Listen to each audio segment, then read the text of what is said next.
Hello! Excitement today as I have a small helicopter to look at. This is by RC ERA. It's called the CO32, and as you can see it's based on the Huey, and I've got this cool one with a funny mouth. This came from RTR Hobbies, thanks very much to them, and this sort of sits in the beginner, slightly sort of toy range. It's not like a serious thing that you can just idle up and start doing 3D, although it does have some 3D things sort of built in if you press certain buttons. Now these are very beginner friendly. This has 6-axis gyro, and so you can just let go of the sticks and it should come to level. It does have a barometer to do altitude hold and should have optical flow positioning, it works pretty well some of the time. We'll have to see how it goes. Brushless motor setter works on a 2S battery.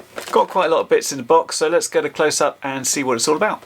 Okay then, so in the box we have the instruction manual in Chinese and English, and then we got 2 batteries. We got the 2 battery version, a screwdriver and some bits, some more spares I presume. Got a spare pair of blades here, pretty cool. A spare tail propeller. Oh, this is the heli itself. Nice scale details on this, and quite an obvious place for where the battery goes there. And lastly we have the remote. Both gimbals are sprung, so it's more of an up-down, I guess, rather than a pure throttle. And we've got different things here, so we've got different like 3D things on the trim switches instead of having a trim. We've got takeoff landing button, stop, and we got like a free speed thing with basically your rates, which I'm guessing this is going to take a bunch of AA batteries. Get this off. Yep.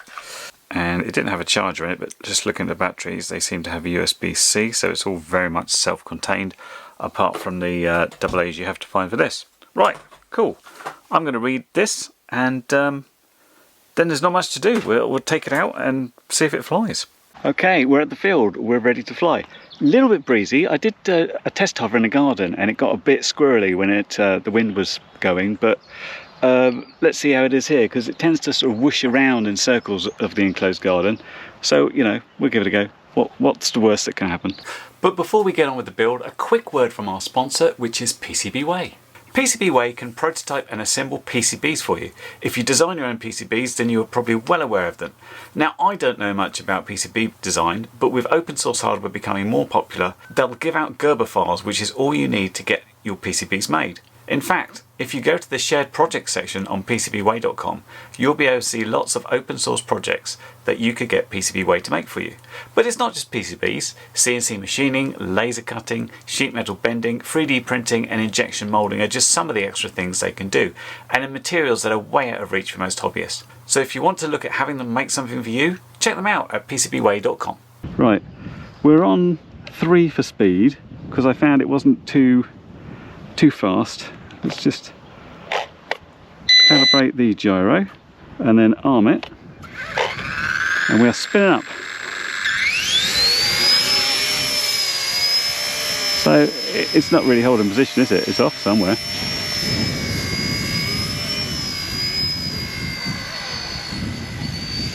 Whoa! And it wasn't really holding height there either. I think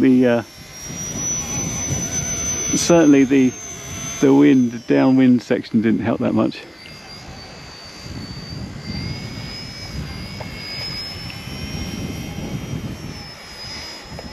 Trying to get my orientation right. Yeah, up higher, the wind really catches it even worse.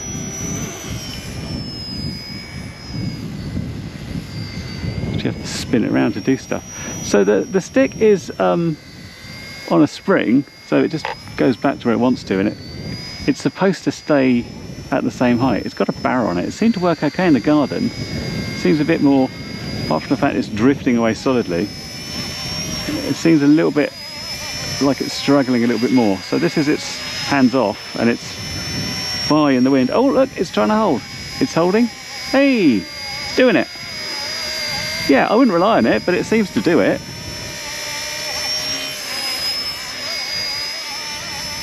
Saying it's just so windy down there, because this leg is like, go back quick.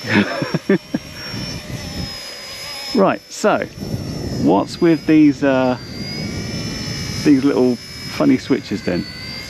Let's have a look. Nothing happened then. But I was supposed to hold it up?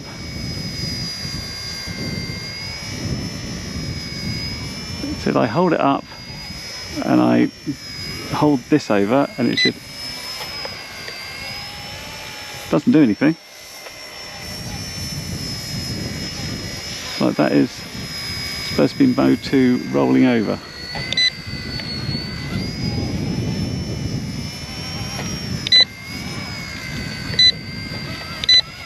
Don't work. What am I doing wrong there? I have no idea.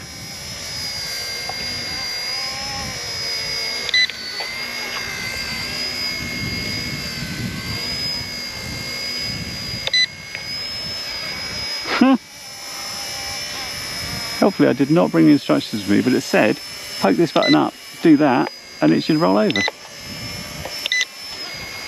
Doesn't do anything. Its 3D mode is not very 3D.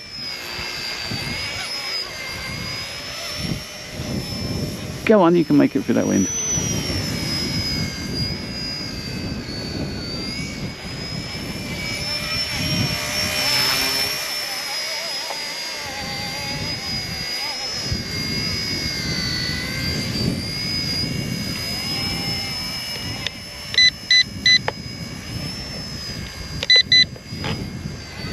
If I press it, it beeps twice. What's that mean? Oh! Okay, we're flying 3D. You press it in, you don't push it up. That's interesting. So what it does, it doesn't ask you to reverse your controls. You can just fly it as normally. So I push forward, it goes forward, and your works in the same way. Okay, how do I get it to turn back, I wonder? So maybe I press it in again and do the roll. Yes! I'm 3D! What an interesting little idea that is. Let's try it again. Ready?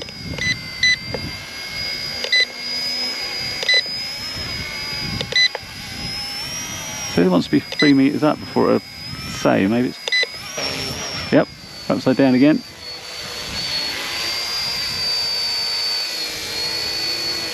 I can totally pretend I can fly 3D at this point, which is completely untrue, of course.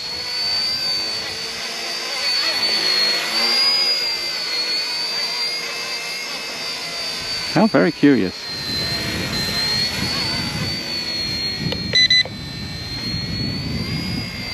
No, I don't want you to chop the grass.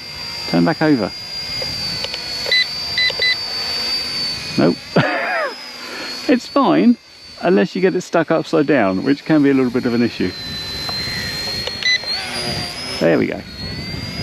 Very impressive little capabilities. It's a shame they don't give you any manual control to do that, because obviously it's got collective pitch in order to do that, but there's nothing you can do to like idle up and actually do that for yourself, which is fair, because we're pretty much in, you know, the very much beginner or toy category.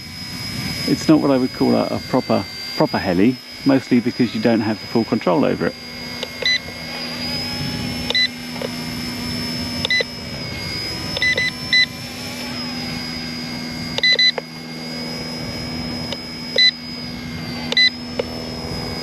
I can't understand quite how it works though. Sometimes it works and sometimes it doesn't work, which is weird. Come back over here. Nope.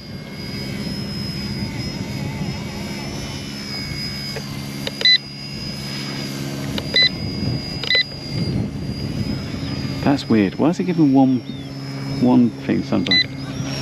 Oh, there you go. That one worked. Oh, don't know where I am. I'm not used to the upside down orientation, so that takes a bit of getting used to.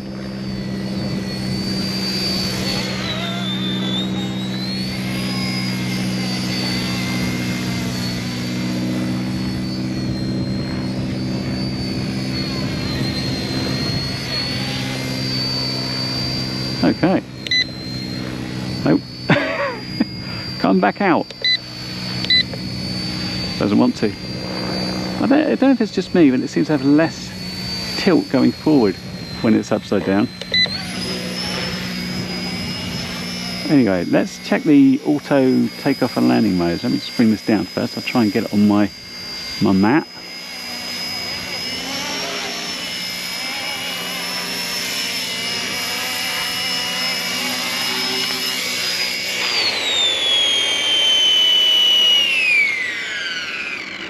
Okay, so I don't remember if you have to arm this to take off or you just have to press the button. Let's try it. Take off. We are taking off. Let's see if you can hold position.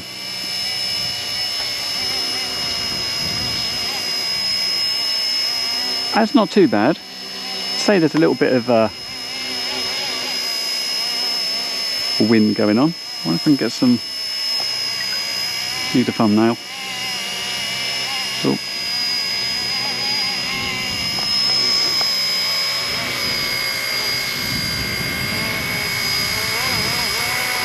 Not bad at all. Sun's that way around, so... I mean, that's quite good to say. I haven't actually touched a stick in a while. It seems like if you fly it around a bit though, it doesn't necessarily remember about how to stay still. Let's give it another go, shall we? So yeah, I wanted to test my theory that it was easier flying forwards back here than upside down. Yeah, definitely a bit more. Whoa, it wants to drop. Stop trying to drop. I had my hands all the way on the up. Oh, hang on. Orientation went a bit weird. I started flying off that tree. Oh, it's not turning. There it is.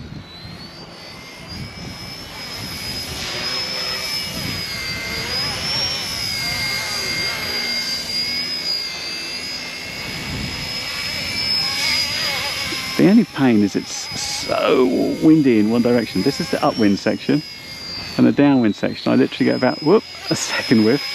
Tried to get me, and it goes all a bit wrong. Oh, come on, get up there.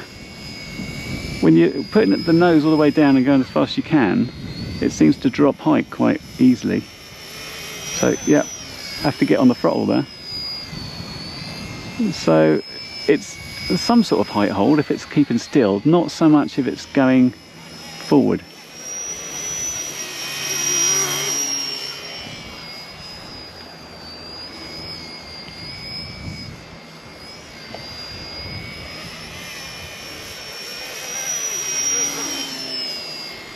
I'm not much of a heli flyer. They're certainly easier to keep oops, come back orientation than like a quad, but they still, as soon as you get kind of into the shadow, when you're into the sun, it can be a little tricksy. Whoa. Try and keep it low, but it just keeping its height the same is a bit harder. Also trying to do a coordinated turn, but the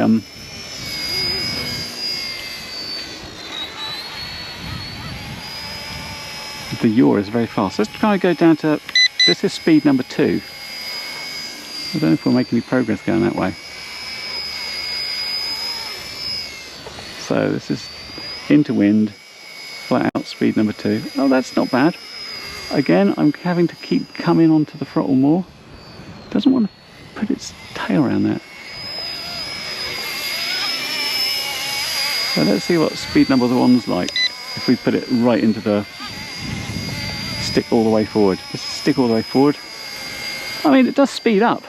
That's the thing. If you keep going that way, whoa! Hold your height. Hold your height. More throttle. Oh, oh! onto speed 3. Almost couldn't get out of the bush there. And we were a bit of a nose in.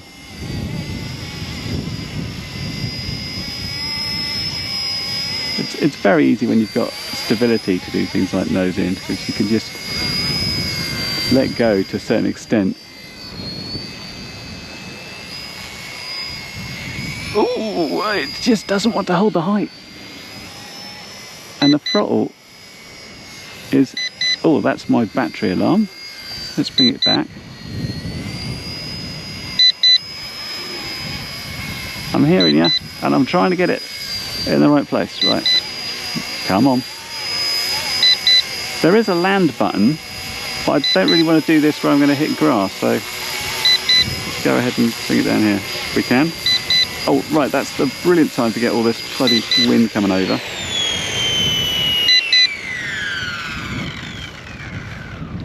So on the second battery, I essentially did more of the same, flying some circuits, some figure eights, doing some normal flying, some inverted flying.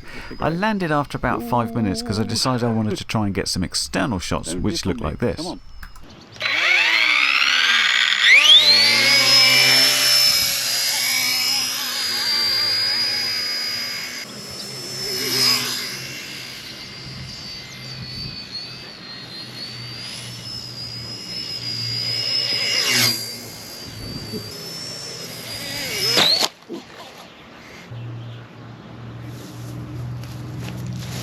Well, I hope you caught that one. I think I just caught a piece of grass and it went down, but doesn't seem to have had any detrimental effect. Both rotors are on, looking okay.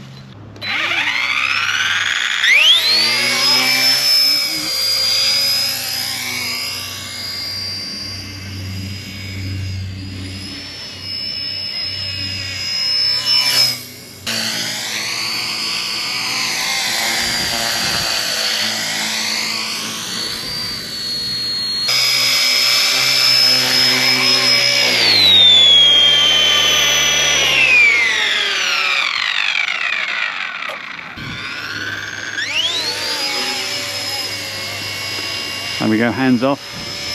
We can pretty much walk around it. There is some drift, but there's a lot of wind blowing into it, so it's not doing bad. Its height hold is a bit up and down, but again we've got wind, and its optical sensing is like, but it's not bad. I mean, nothing's going on. It's just doing its own little thing. Now, I want to see what happens if I fly it. I'll try and keep my heads up so you can see what happens. Can you see it going downwards? We have to much more throttle on. So let's turn it around and see if we just stop, what will happen. Yeah. And stop. So hands go off. And it just goes on for a while. Then what's it going to do? It eventually starts holding, I think. Let's go have a look. Are you holding? It's trying to. It's doing an okay job. I think if you were stuck and you took your hands off, as long as you had some space, it will drift along for 10 meters or so, and then it'll try holding again. I think I've worked out the whole when it will let you go. I think it tries to protect itself. It's like, that's too low. But if I go upwards, then do it. Not 100%, but better. Oh, right into the sun.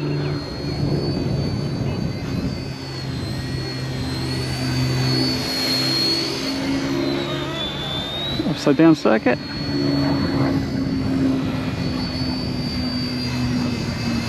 Definitely can't go as fast upside down as it can the right way up.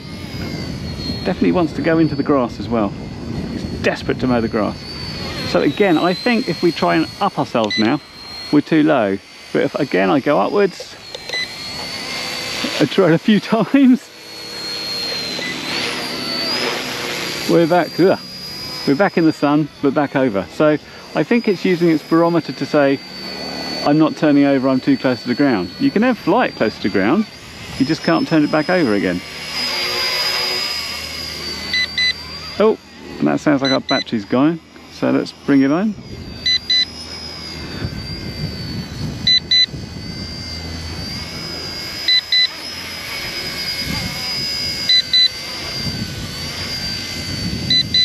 Whenever I want to land, the wind gets up.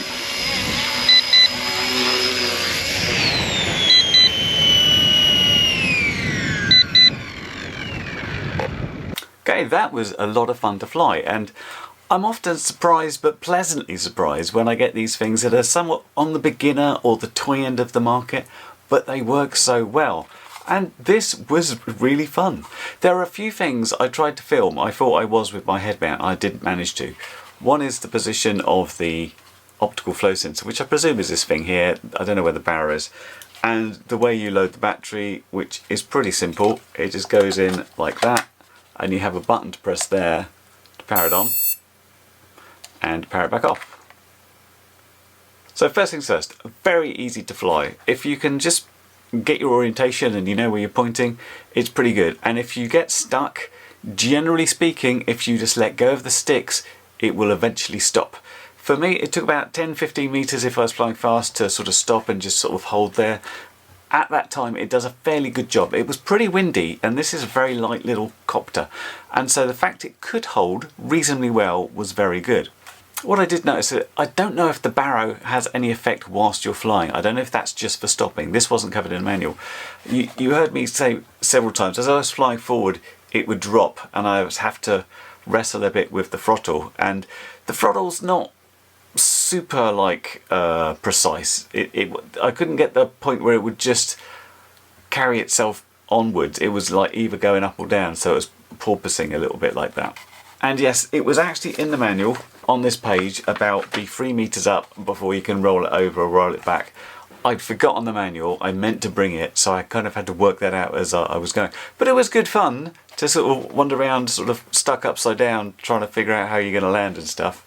But that was pretty cool, and I don't think that's any sort of introduction to 3D, as it were. That's a little bit of a gimmick, the fact you can fly upside down without any controls changing or anything. But it looks pretty cool, I have to say. Got about 10 minutes out of each of the batteries. They said to give about 13 minutes. I reckon it was 10. I've looked at my footage and how much, I wasn't landed for, and I think 10. And if you get the 2 or 3 battery version, that gives you a decent bit of flying time. Some people get a bit upset when I call things either beginner or toy sort of grade, and that's kind of because they're set up to do a certain thing and there's no flexibility to do anything differently.